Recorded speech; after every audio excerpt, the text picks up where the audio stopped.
Kita akan mulai pembelajarannya. Ini materi baru ya. Materi kita tentang kelarutan, ya. Dan kelarutan yang mau kita bahas itu ada hubungannya dengan kesetimbangan. Jadi saya kasih judulnya kesetimbangan kelarutan di PPT kalian yang saya kirim di Google Drive. Judulnya kelarutan dan hasil kali kelarutan. Tapi di sini saya buat kesetimbangan kelarutan itu sama saja karena kita akan menggunakan konsep kesetimbangan di dalam prosesnya nanti.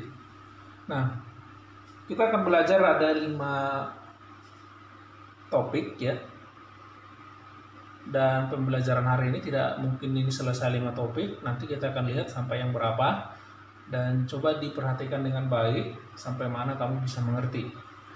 Langsung saja yang pertama nanti kita akan bahas tentang bagaimana proses pelarutan suatu zat. Yang kedua, S dan KSP ya.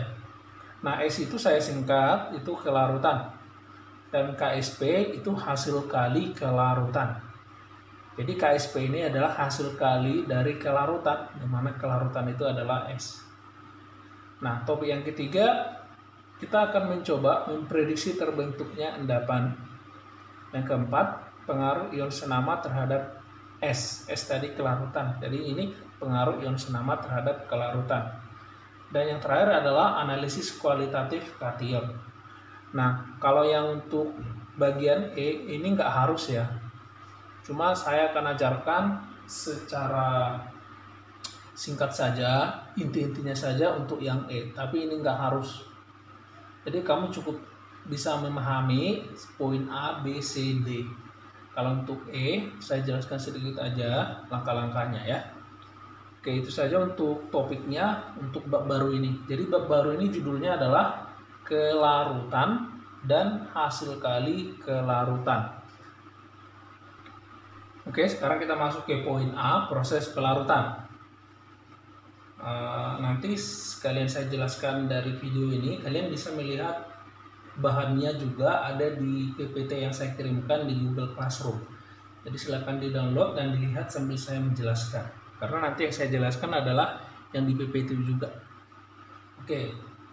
Yang pertama ya, di PPT kalian kan ada gambar ilustrasi, yaitu gambar batu ginjal. Itu bisa dibaca saja. Kenapa batu ginjal bisa terbentuk? Itu karena batu ginjal itu tidak banyak larut dalam air, artinya dia mengendap kalau dia di dalam air ya. Jadi batu ginjal itu kan kalsium oksalat dan karbonat dan lain-lain gitu ya. Dan itu sangat sukar larut dalam air. Karena dia sangat sukar larut dalam air, maka di ginjal kita walaupun ada di situ komponen air, tetap dia membentuk batu mengendap.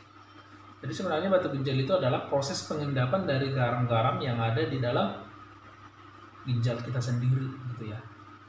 Oke. Kita langsung masuk ke proses pelarutan. Yang tadi adalah pengantarnya saja dan aplikasinya. Proses pelarutan. Nah, zat-zat yang di sekitar kita ada yang udah larut dalam air ya. Contoh kalau kita melarutkan gula dalam air, kita seduh, kita aduk. Kalau pakai air panas lebih cepat ya, jadi gampang larut gula.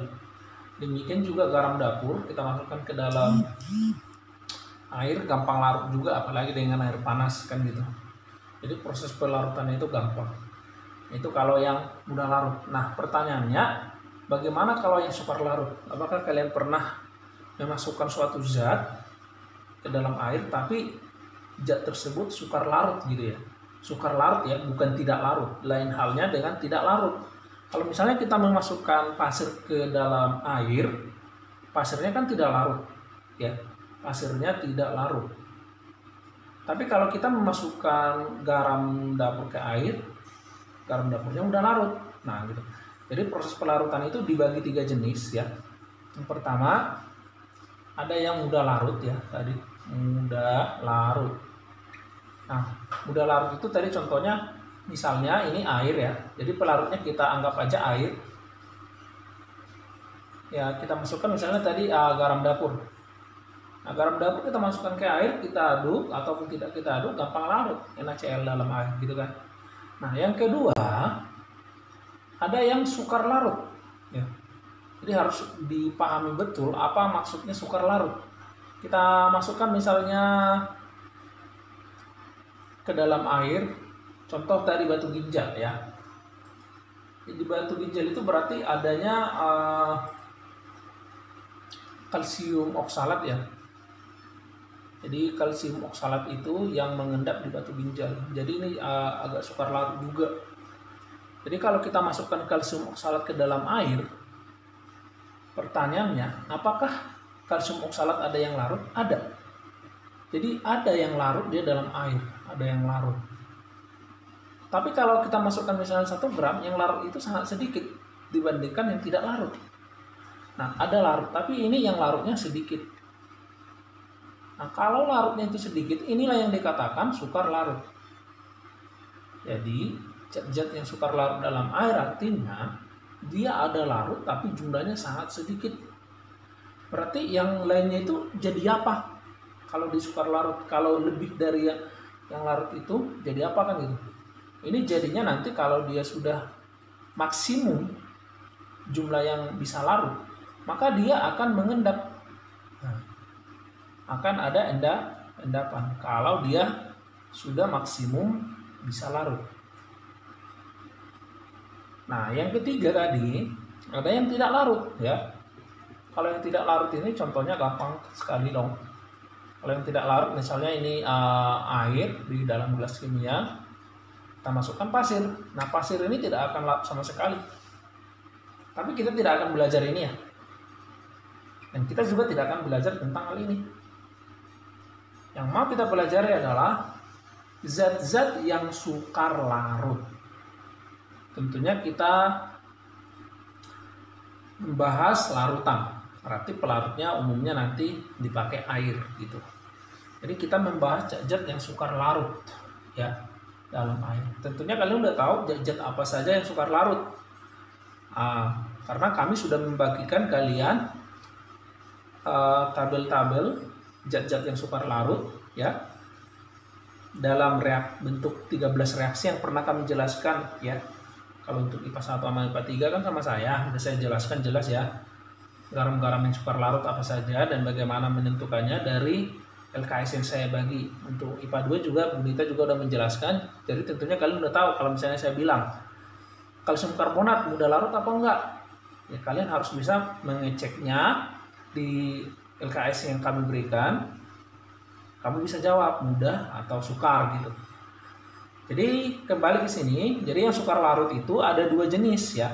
Ada 2 jenis zat-zat yang sukar larut yang akan kita pelajari. Kenapa saya katakan 2 jenis? Karena kita belajar 2 jenis ini doang karena yang banyak. Jadi nanti yang sukar larut itu kalian akan ketemu garam-garam ya. Jadi ada garam-garam yang sukar larut dan basa-basa yang sukar larut. Jadi ingat, yang kita bahas di yang sukar larut adalah garam-garam dan banyak senyawa basa. Semua basa itu sukar larut. Yang mudah larut cuma basa kuat doang ya. Basa kuat doang yang mudah larut. Kalau garam-garam ya bisa kamu lihat, kamu cek di LKS yang kami berikan dari 13 reaksi. Jadi kita akan belajar yang sukar larut seperti itu.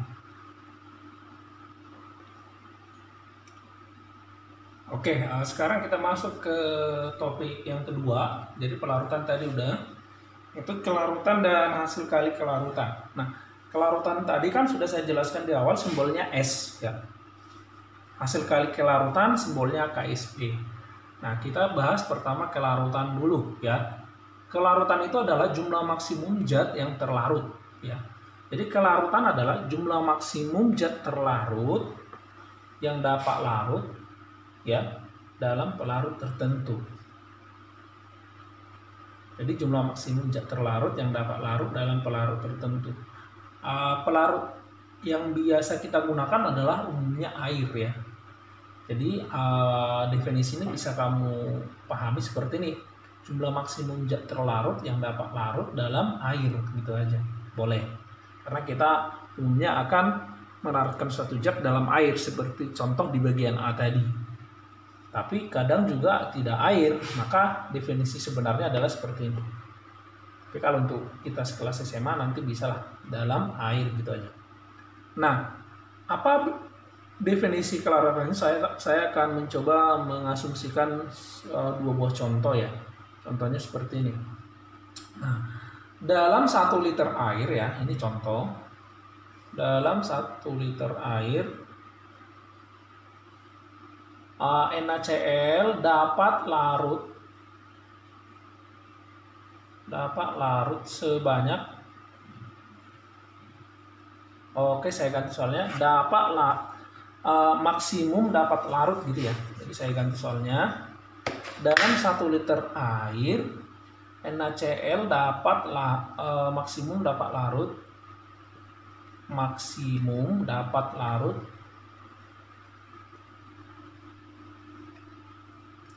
misalnya 40 gram. Ini jangan NaCl deh, misalnya NaOH saja. Misalnya kita buat 400 gram misalnya ya, 400 gram. Oke. Dalam 1 liter air NaOH maksimum dapat larut sebanyak 400 gram. Nah, berarti maksimum NaOH yang dapat larut dalam 1 liter air berapa gram? Ya 400 gram begitu ya. Tapi ini dalam kondisi tertentu ya. Misalnya pada suhu kamar, karena kalau suhunya dinaikkan, yang maksimum larut ini nambah lagi kalau suhu dinaikkan gitu. Oke, jadi ini misalnya dalam kondisi tertentu ya. Dalam kondisi tertentu, dalam 1 liter air, NaOH maksimum dapat larut sebanyak 400 gram. Apakah ini sudah maksimum? Dalam contoh ini udah. Maka ini sudah kelarutannya dong, karena udah maksimum yang dapat larut dalam pelarut tertentu. Oke, ini kan contohnya. Berarti di sini ini sudah mengandung makna kelarutan. Nah, kalau misalnya saya buat gini, NaOH dapat larut, NaOH bukan dapat larut ya, NaOH misalnya 10 gram larut dalam 1 liter air misalnya. Coba lihat definisi dari contoh kedua. NaOH 10 gram larut dalam 1 liter air. Pertanyaan saya, apakah di soal yang kedua ini dikatakan NaOH 10 gram adalah maksimum yang dapat larut dalam 1 liter air? Nggak ada kan? Tidak dikatakan di sini maksimum. Berarti apakah ini sudah kelarutannya NaOH? Kasus kedua? Bukan. Ini bukan kelarutannya. Tapi yang bisa kita cari di sini adalah molaritasnya doang. Ini adalah kelarutan. Jadi bedakan makna dari kelarutan dan molaritas. Kan kamu bisa mencari molaritasnya kalau ada NaOH 10 gram dalam 1 liter air. Pakai mol per volume larutan. Nah, Pak, kalau saya mau mencari kelarutan, caranya gimana kan gitu? Gampang. Kelarutan dengan molaritas rumusnya sama. Cuma perbedaannya di mana? Perbedaannya kalau kelarutan itu adalah molaritas maksimum ya. Molaritas maksimum yang dapat larut. Nah, itu kalau kelarutan. Tapi kalau dia molaritas doang, belum tentu dia kelarutan. Seperti itu. Oke. Jadi kelarutan itu adalah jumlah maksimum yang dapat larut dalam pelarut tertentu. Sedangkan molaritas adalah banyaknya zat terlarut di dalam volume larutan. Tapi yang cara mencari kelarutan sama. Cuma kelarutan itu tadi saya katakan adalah jumlah maksimum. Seperti itu. Oke, kita masuk ke contoh soal untuk mencari kelarutan. Contoh yang pertama, ini tidak ada di slide PPT-nya ya. Jadi PPT-nya hanya beberapa pengantar doang dan hal-hal penting. Kalau untuk contoh soal saya berikan di sini. CaCO3 yang dapat larut dalam 1 liter larutan itu sama dengan 2 gram. Berapa kelarutannya? Pertanyaan saya, apakah 2 gram itu molaritasnya atau kelarutannya, kan gitu. Tadi sudah saya jelaskan bahwa kalau kelarutan itu adalah jumlah maksimum yang dapat larut. Nah, di sini dikatakan CaCO3 yang dapat larut dalam 1 liter air. Dalam 1 liter larutan, maaf ya. Berarti pelarutnya air karena larutan. Sama dengan 2 gram. Berarti logikanya gini. Saat kita memasukkan kalsium karbonat ini ke dalam 1 liter larutan, kalau misalnya kita masukkan 1 gram, 1 gram itu masih larut ya, karena maksimumnya adalah 2 gram. Saat kita memasukkan sampai 2 gram, 2 gramnya itu masih larut. Tapi 2 gram itu adalah maksimal yang dapat larut. Nah, pada saat dia maksimal yang dapat larut, ya, maksimal dapat larut, ini ada istilahnya. Ini istilahnya adalah tepat jenuh. Ya, tepat jenuh. Jadi kalau dikatakan maksimal dapat larut, itu sama saja dengan istilah tepat jenuh. Artinya larutannya sudah jenuh. Jadi kalau kamu mendengarkan, oh larutannya udah jenuh, artinya apa? Larutannya sudah tidak dapat lagi menampung zat terlarut. Sudah tidak dapat lagi melarutkan zat terlarut. Jadi contohnya gini, ini kan maksimumnya 2 gram yang dapat larut. Saat kamu tambahkan 1 gram lagi, berarti menjadi 3 gram gitu kan. Maka yang dapat larut dari 3 gram itu cuma 2 gram tetap. Yang 1 gram lagi jadi apa? Ya kalau nggak larut jadi apa? Maka 1 gramnya menjadi endapan. Jadi dari awal saya katakan bahwa kita belajar garam-garam atau basa-basa atau asam yang sukar larut dalam air gitu, pelarut air ya. Jadi logikanya seperti itu tadi. Jadi kalau saat kita memasukkan ini lebih dari 2 gram, misalnya 2,1 gram, larut nggak Pak gitu kan? Larut. Larutnya tetap 2 gram. 0,1 gramnya kemana? Mengendap. Karena dia yang maksimal dapat larut atau tepat jenuh berdasarkan contoh soal ini hanya 2 gram dalam kondisi tertentu. Oke, jadi kalau dia dikatakan maksimum yang dapat larut, berarti kita bisa cari kelarutannya. Nah, kelarutan atau S itu satuannya molaritas. Jadi kalau kalian mau mencari kelarutan, pakailah rumus molaritas. Jadi sama saja. Nah, S sama dengan apa rumus molaritas? Mol, gitu kan ya. Molaritas itu kan mol zat terlarut per volume larutan dalam bentuk liter gitu ya. Mol per volume larutan dalam bentuk liter. Nah, pertanyaannya berapa gram ya? Berapa molnya si CaCO3? Nah, MR-nya CaCO3 berapa? MR-nya CaCO3 kalian bisa hitung sendiri 100 ya. 100 dari mana Pak? AR-nya Ca kan 40 tuh. C 12. 40 tambah 12 52 dong. Kalau 1O itu kan AR-nya sebesar 16. 16 kali 3 berarti 48. 52 tambah 48 100 ya. Oke, saya rasa bisalah untuk menghitung MR. Nah, tadi gramnya berapa? 2. MR-nya segini. Berarti molnya, mol rumusnya gram per MR kan ya. Jadi 2 gram per MR-nya kan 100 tuh. Per 1 liter larutan. Nah, berarti kan ini volume liter. Dia buat aja 1 liter. Jadi kelarutan CaCO3 dalam 1 liter larutan ya berarti berdasarkan perhitungan ini sama dengan 0,02 molaritas. Itu berdasarkan